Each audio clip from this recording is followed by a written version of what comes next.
Hi. What you playing? Rome Total War. Really? Mm-hmm. Did you know that Mark Antony, Octavius Caesar, and Lepidus ruled Rome? Nope. Yeah, we had to read a Shakespeare play on it and everything. Wow. Yeah, but I should tell you about Shakespeare first. Okay.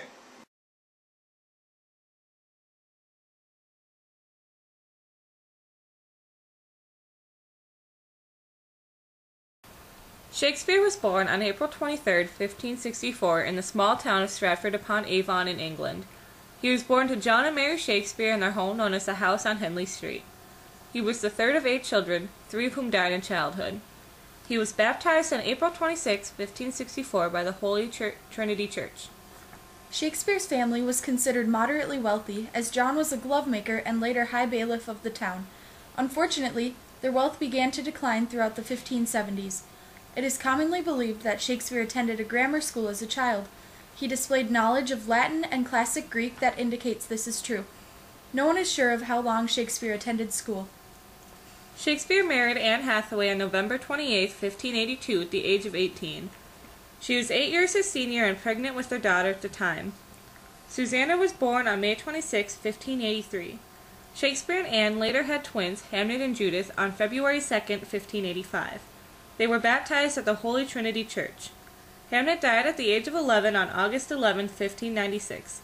Many historians say that the death of Shakespeare's son inspired him to write Hamlet. The next period of Shakespeare's life is known as the Lost Years. There are no documents or records of what Shakespeare was doing for these 7 years. A popular theory is that Shakespeare was running away from Stratford after getting caught poaching a deer. A more likely theory is that he was an assistant teacher at Lancashire. In 1589, Shakespeare wrote his first play, A Comedy of Errors. Some of his most famous plays were Romeo and Juliet, written in 1594, A Midsummer's Night Dream, written in 1595, Julius Caesar, written in 1599, and Antony and Cleopatra, written in 1606.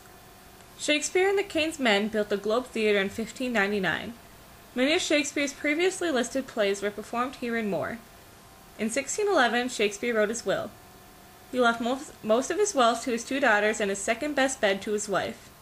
Shakespeare also retired and purchased a new house in Stratford. Shakespeare later died on April 23, 1616, and was buried 2 days later at the Holy Trinity Church.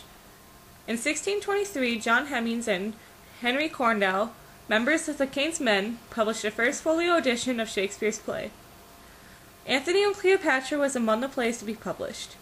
It is believed that Shakespeare wrote Antony and Cleopatra because he was inspired by Queen Elizabeth I's power. It was uncommon at this time to have a woman in power with such control over her country. Shakespeare began to see the similarities between Queen Elizabeth and Cleopatra and decided to write Antony and Cleopatra. Today we will be performing Act 1, Scene 3 in this famous play. First we will explain the important characters and their roles in the play. There are some key characters in Antony and Cleopatra. The first is Mark Antony, a respected soldier in Caesar's army and a member of the triumvirate that rules over the Roman Empire. Antony is married to Fulvia, but has an affair with Cleopatra, the ruler of Egypt. Cleopatra is the queen of Egypt, the former lover of Julius Caesar, and the current lover of Mark Antony. She is famous for her beauty and her promiscuity. Octavius Caesar, the nephew of Julius Caesar, is also an important member of the triumvirate. He is often in a power struggle with Antony for control over the Roman Empire. Lepidus is the third member of the triumvirate. He lacks the political influence of Octavius and Antony, but is often seen as the mediator between the two. Lastly is Octavia, who is Caesar's sister and future wife of Antony. Octavia is used to keep Antony and Caesar civil towards each other. The play begins with Antony visiting Cleopatra in Egypt. When he finds out his wife, Fulvia, is dead, Antony learns Fulvia has assembled an army against Octavius Caesar. Antony returns to Rome to make peace with Caesar. Act 1, Scene 3 is where our scene takes place as Cleopatra questions Antony's devotion to her as Antony flees to Rome.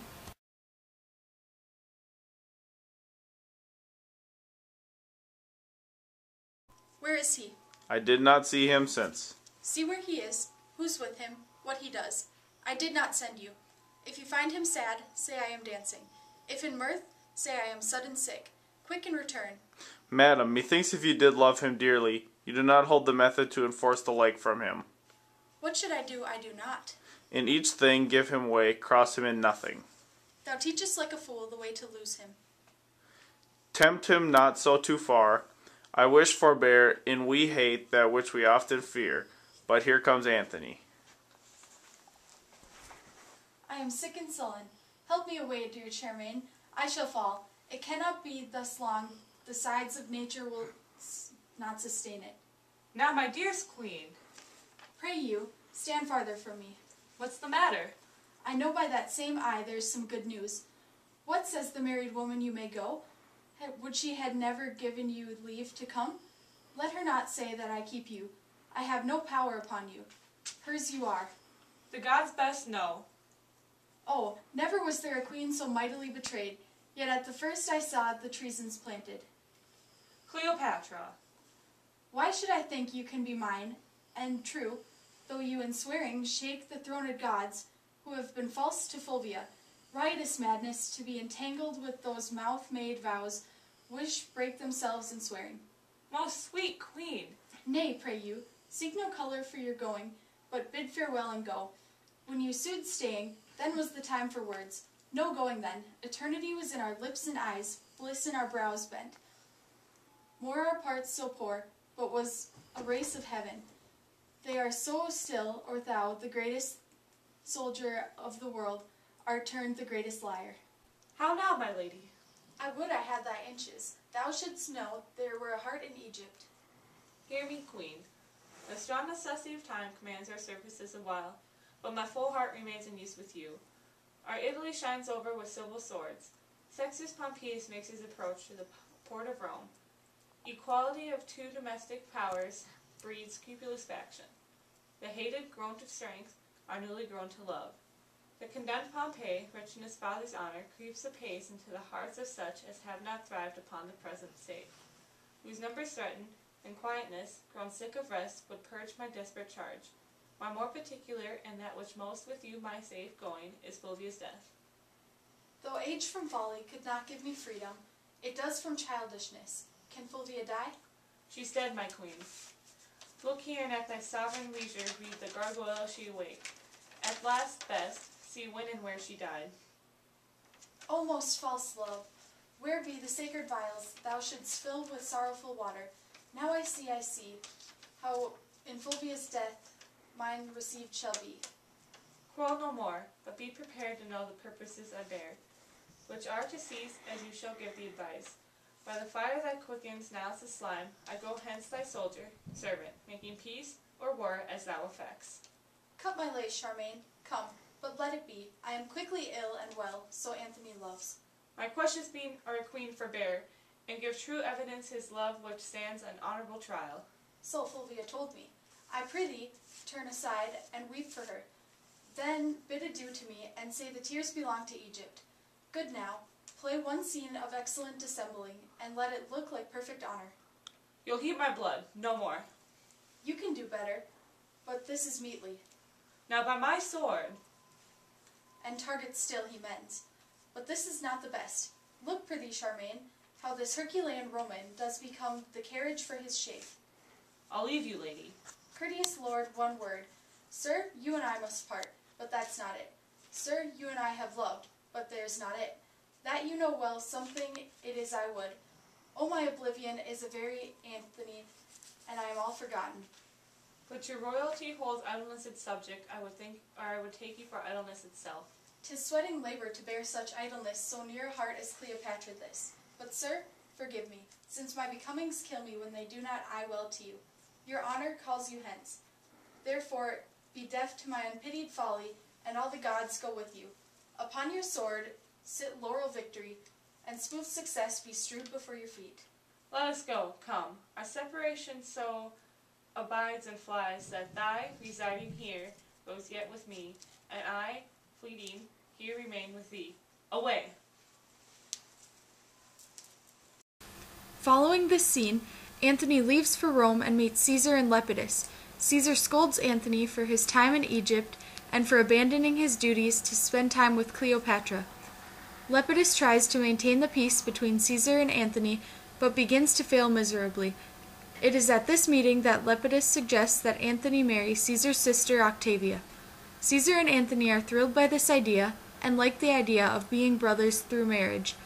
They believe this marriage will bring peace to the triumvirate and between the rulers. They make plans for a quickly approaching wedding. It is after Antony agrees to marry Octavia that he promises to keep his vows as he has not done in the past. Cleopatra hears the news of Antony's wedding through a messenger and becomes furious. Cleopatra is so upset that she physically harms the messenger. She demands to know all the details about Octavia and their wedding. The messenger is fearful of Cleopatra's reaction and refuses to tell her at first. Then, after being promised safety, reveals the details to Cleopatra. When Antony returns to Egypt, he informs Cleopatra that Caesar wants her to leave him and end their affair. Antony then decides to fight Caesar, but Caesar refuses because Antony is his brother. They go to war anyways, and Cleopatra is frightened by the battle and flees. Antony follows Cleopatra, and Caesar's army surrenders. They return to Egypt, and Cleopatra is then sent away by Antony, who is furious that she left the battle. She runs to her family tomb to hide her disgrace. She sends a messenger to falsely inform Antony of her death. After hearing the news of Cleopatra's death, Antony falls on his sword and begins to die. As Antony is dying, he hears Cleopatra is still alive and demands to be taken to her tomb. When Antony arrives in Cleopatra's tomb, he dies in her arms. After Antony's death, Cleopatra learns of Caesar's plan to bring her to Rome and treat her like a war trophy, parading her around the streets. Cleopatra is not pleased with this news and places a snake on her chest and arms and kills herself with the venom. At the end of the play, Caesar commands that Antony and Cleopatra be buried together and claims, "No grave upon the earth shall clip in it a pair so famous." The most important theme in Antony and Cleopatra is the struggle between emotions and power. This theme is very clear in our scene. The theme is displayed when Antony is conflicted about leaving Egypt. He knows he has important political issues at hand in Rome, but is tempted to stay by the pleasures of Egypt and Cleopatra. Antony also struggles with this theme when he is given the choice to marry Octavia. Octavia represents a business deal, but also peace within a triumvirate. Antony chooses to be with Octavia despite his true emotions and love for Cleopatra. Caesar faces the same issue when he must agree to marry his sister to a man he knows has not been faithful in the past. Cleopatra also becomes victim to the scene when she chooses to follow Antony into a war with Caesar that isn't hers. Antony and Cleopatra influenced many arts after its publishing. Movies were created to match the Shakespearean play, and the play is still performed today. Antony and Cleopatra also served as an interpretation of history in Shakespeare's time, and even today. Since Antony and Cleopatra was based off a true story, it could have served as a history textbook of its time. The scene we chose demonstrated the edgy relationship between Cleopatra and Antony. Although they love one another, they do not trust each other. Professor of Yale University and literary critic Harold Bloom said about Antony and Cleopatra, "Antony and Cleopatra, as a play, is notoriously excessive, and keeping up with it and a good staging or close reading is exhilarating but exhausting." Critics rightly tend to agree that if you want to find everything that Shakespeare was capable of doing, and in the compass of a single play, here it is. We both believed this play was an exciting read. The play had plenty of drama, action, and romance to keep a reader entertained. We agree that this was a play worth reading and enjoyable for someone who maybe doesn't enjoy Shakespeare. This play has the most in common with Romeo and Juliet. They were both tragic love tales that resulted in the double suicides of the lovers. Both plays are also tragedies, and multiple deaths occurred. Antony and Cleopatra is less devastating than Romeo and Juliet, but lacks the emotional despair.